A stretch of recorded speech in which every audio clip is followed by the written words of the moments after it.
glacier is stretching through the mountains. Of course, the glaciers are slowly but surely through the time carving out the mountains. The glaciers are so dense and so heavy that they're always crawling forward, you could imagine, because of gravity. It's so heavy, even though the glaciers are melting away, and then you would picture yourself, they are retreating, they're slowly fading away. Yes, that's true, but they are still so heavy, even though they're melting very fast, that they're always going forward, and then they're carving out all of the areas where the glacier is located. So that's why you sometimes see like glacier tongues, as I call them, stretching out through the mountains. And this here that we are seeing is very similar to what we saw earlier today. If you remember, lava field of Christianity that formed in the year 1000. This is also a very old lava field. It's older than lava field of Christianity. And you can see all of this beautiful moss cubes that are on the rocks. So basically the first thing to usually grow after eruption and grow on top of a lava field, that is the moss. 2/3 of the population lost their life to this vicious eruption. And the story that I was telling you about John Stengridsson, it actually happened here in this beautiful little town of Kirkjubæjarklaustur. And Kirkjubæjarklaustur means church town, basically. Church town. It's a very beautiful place. Look at the river crawling down from the cliffs. Beautiful trees. And a very quiet river flowing through. Very good.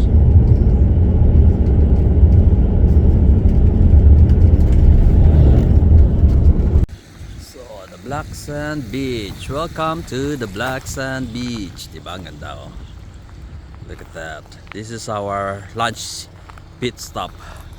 We took lunch here and we are about 30 minutes stay here. There's a church there that I want to go pero wala na kaming time. I only have the remaining 5 minutes to go and that's it.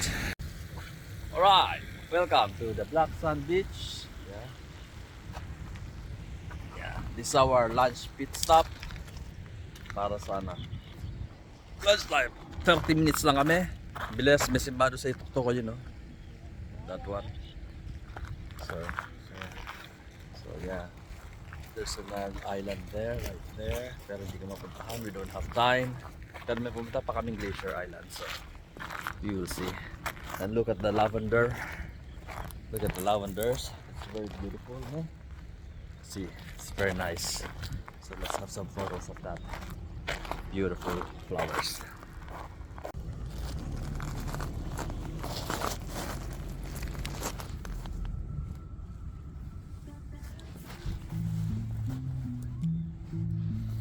Nice. Yeah, all right. So the tour guide gave us a few more minutes to take a big picture of the Black Sand Beach. Yeah, we go there quickly and see here the Black Sand Beach. This one here. Yeah. No one is still there in the bus, so I went out and let's see.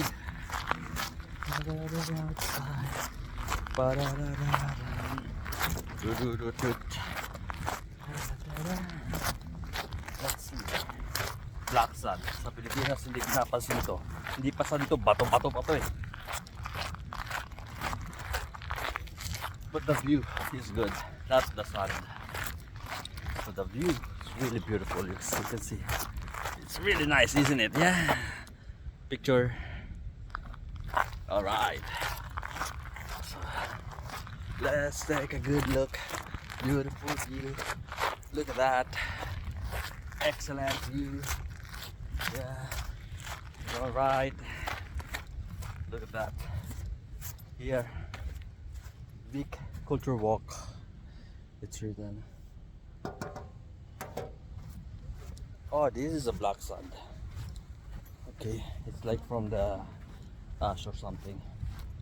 So, really black.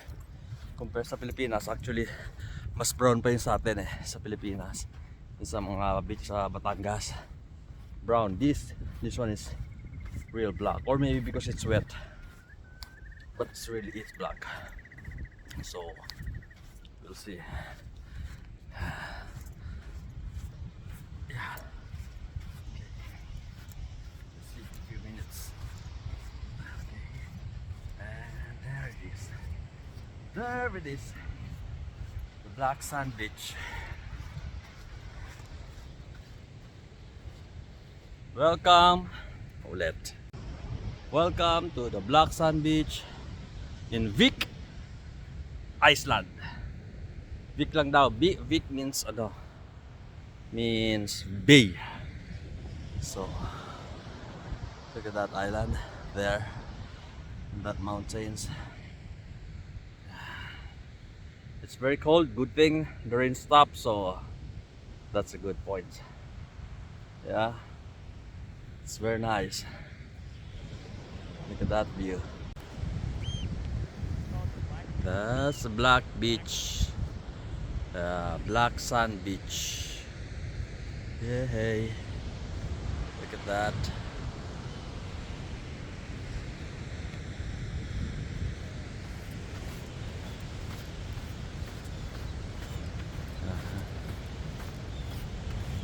Somebody's walking around.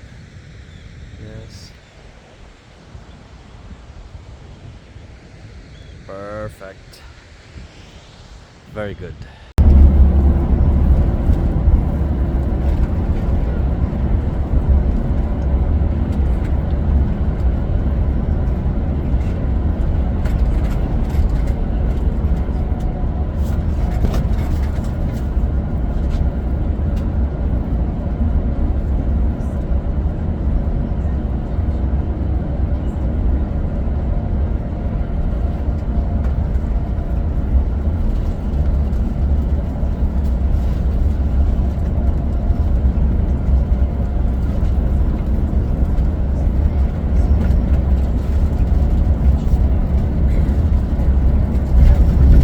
Very good. There were some passengers that asked about the additional boat ride that you can do on the Glacier Lagoon. As you may, some of you may have read, that you can book both beforehand and sometimes also when you get to the place, additional boat rides. Well, I just called the company that take care of the boat rides, and they told me to call right before we arrive, and they think they should probably have plenty of seats. Of course, you just individually can go to the information stand and buy tickets and go on a boat ride if you like. It's usually 30 minutes. We will stay at the Glacier Lagoon for 1 hour, so that would be half amount of the time that you would be on the boat ride. So I'll just go further into that when when they call me again about the seats, and then we can go into details about if it would.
this rough terrains, all of these strange sceneries that we are seeing, I'll tell you about a vicious eruption that happened here in this area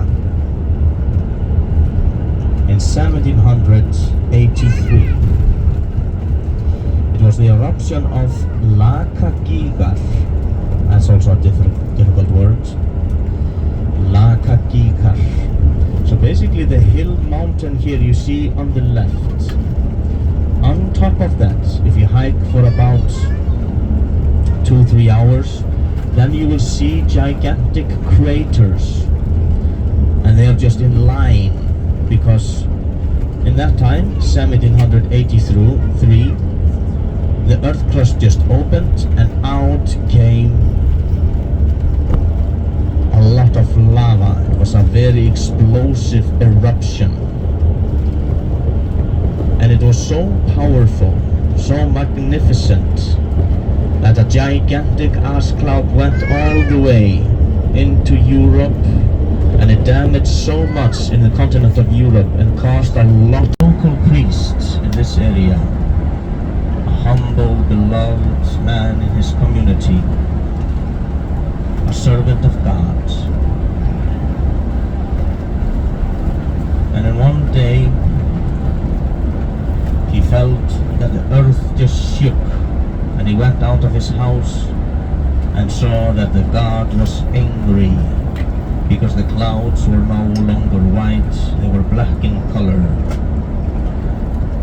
So all of the people came running towards him, the people that lived on the farms next to his. And all of a sudden there were 300 people at his little farm, and they all went inside a tiny little church. It was so crowded, but everybody was just silent, and they could just hear. And they thought it was the end of the world. And of course, John Stengrinsson did the only thing that he knew he could. He tried to talk to God. He held a mass, and everyone prayed. Just a tiny little candle was lit. Everyone was very poor, candles were scarce. So just one little candle for 300 people, and they were all just praying God to save them. And then what happened? The lava field actually stopped 100 meters from where the church is. 100 meters is maybe, wow, okay, we're thinking that's a long distance, but that is so lucky that all of those people survived, that the lava did not go all the way down to the church, take it, burn it alive. So at that day, it paid off to praise to their God.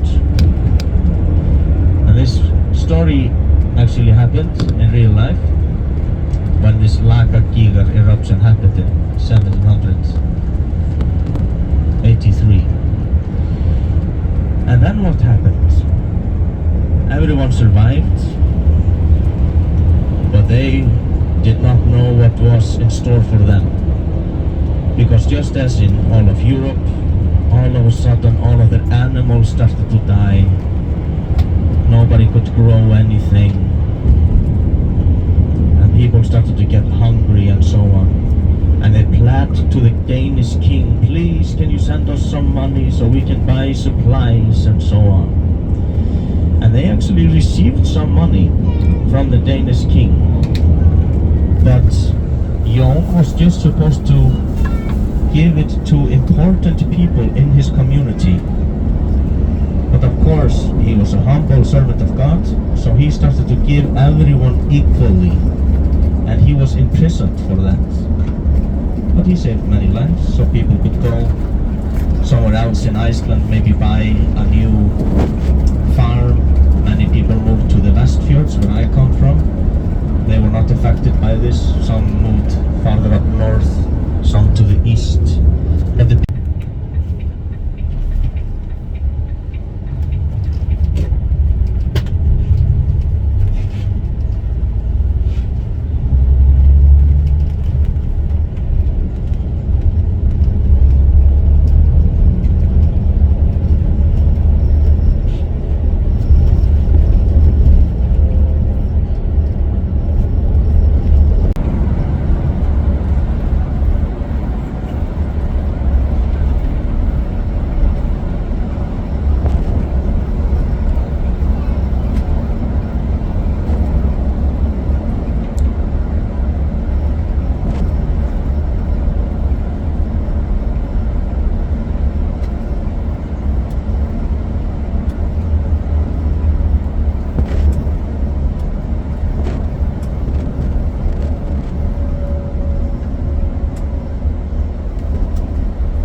beautiful field here on the left. This flower is very common in Iceland.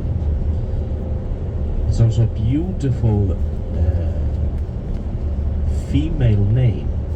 The flower in Icelandic is called Sóley.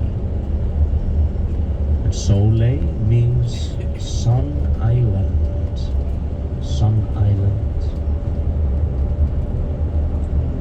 Sunnan yfir sæinn breiða, sumarilið vindan leiða, draumalandið himinn heiða, hlær og opnar skautið sinn, vorið kemur heimur hlýnar hjarta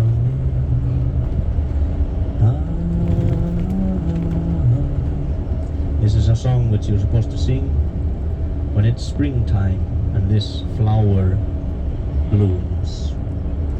Beautiful cliffs here. Of course, this was also the old coastline of Europe. So peaceful here. See the waterfalls that we will see here on the left. And we have all kinds of metaphorical ways to talk about this beloved island of ours. For example, in the song that I was singing, Draumalandið basically means the dreamland. And then you can also say Sumarlandið, summerland. But that is not Iceland. It is actually parallel. Here is a beautiful waterfall. Imagine living on this farm and having these cliffs protect you.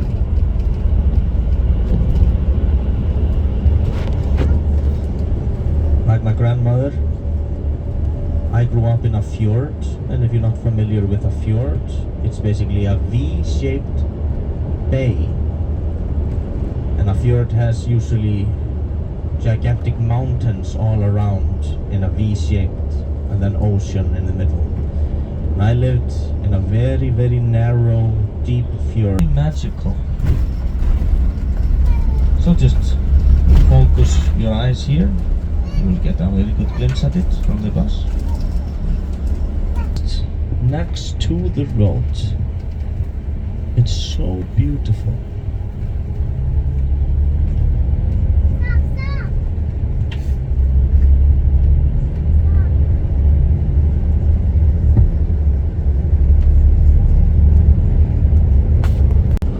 Then arrives here in the summertime and makes nests in cliffs next to the sea. So for example, if these cliffs, if the ocean would come all the way up to here, then this would probably be a puffin colony. So that's why you would find them, for example, in the Westman Islands, because they like to dig tunnels, like dig very deep tunnels. And then they hang there. They're rather chubby compared to their wings, so they have very hard time to fly or to get airborne. But then when they are in the sky, they're actually very good at flying, but they are excellent swimmers and divers, like for example the penguin. And they are actually rather similar to the penguin. Of course, they're much smaller, but they are black, have a white stomach, colorful beak. Raven, a gigantic black bird. Krummi svaf í klettar gjá, kaldri vetrar máttu á, verður margt að meini, fyrr en dagur fagur hann, friðið nefið dregur hann, undan stórum steini hann. This is perfect, the clouds and this gigantic mountain. Then you sing this song. It's the song of the ravens. Usually learn it when you're in kindergarten. And believe you me, you will get freaked out when you look at 50 kindergarten children chanting this song. And then you're like, Jesus. This is a cult of the ravens. It's a very mystical bird in Iceland. There's many myths around it. And for example, maybe some of you heard about the Nordic mythology, like Thor, the thunder god, Odin, the main god of poetry and wisdom. And Odin, this god, he usually has two ravens on his shoulders that are called Hugin and Munnen, and they go out and they spy on the human race for Odin. Very good.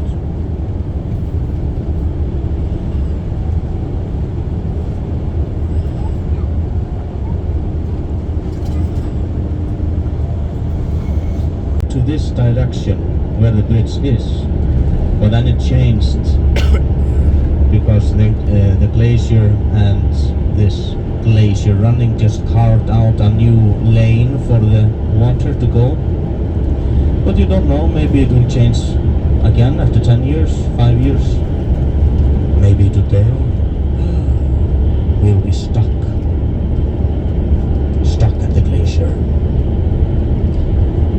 No, don't worry. There's no big eruption happening anytime soon, scientifically. But look at the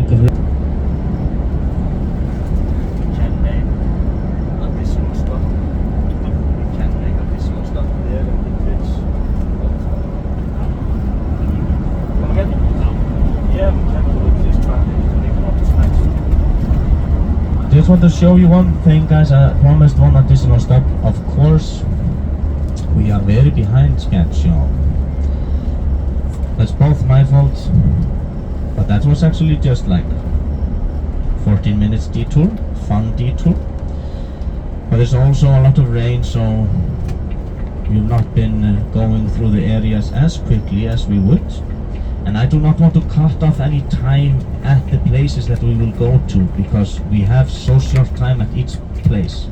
So just bear in mind that we will get back to Reykjavik a little bit late. Yeah,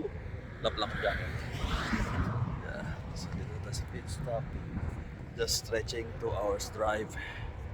Para lang, mga session driver. They said that this is what happened with the strength of the glacier. Yeah, damaged. That's how it's gonna look like when the glacier passes by. That's a breach or something parts.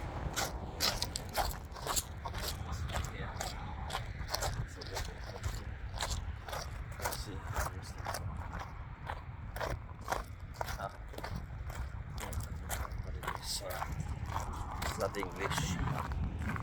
How much do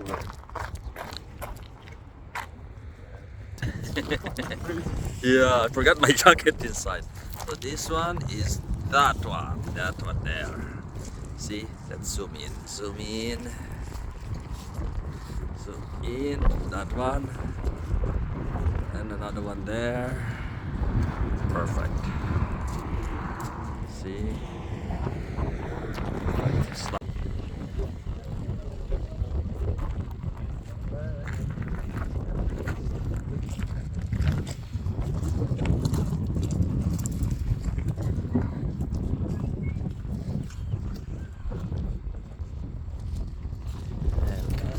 This one.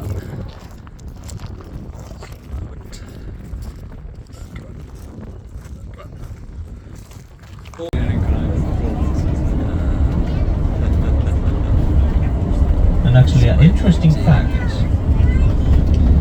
in the National Theatre of Iceland, there is a rolling stage, as I said, and the steel in the rolling stage is actually made out of steel from one of these bridges.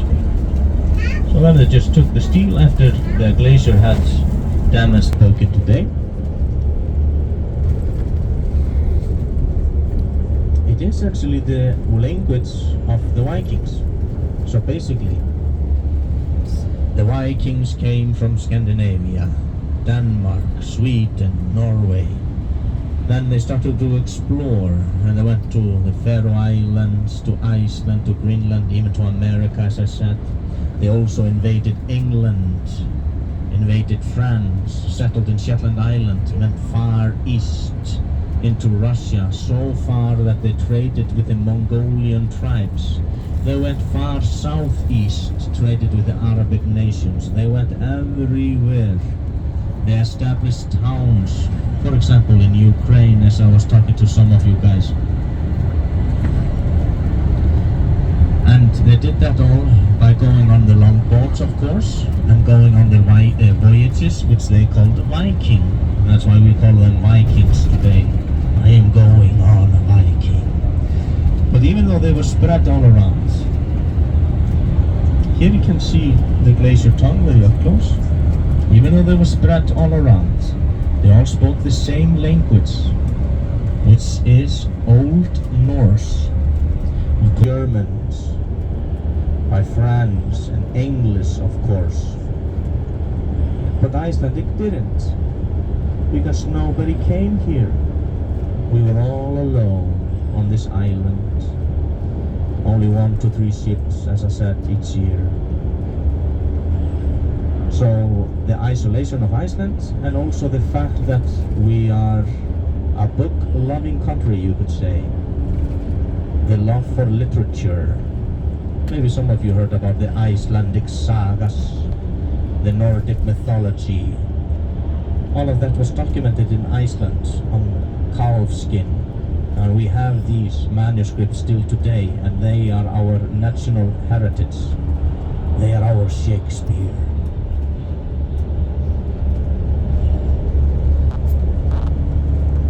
So these two factors are the reason why Iceland Glacier Lagoon.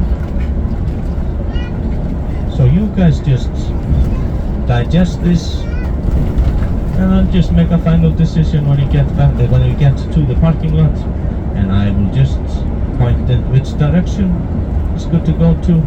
If you want to go to the boat ride, but if you want to go straight to the Glacier Lagoon or straight to the Black Sand Beach. But basically the parking lot is located very, very near to the Glacier Lagoon, only 1-2 minutes of walking. Here you will start to see another glacier tongue coming out, then slides itself down. And as you can see, it's carving everything. Looks so beautiful. Very good view here on the left.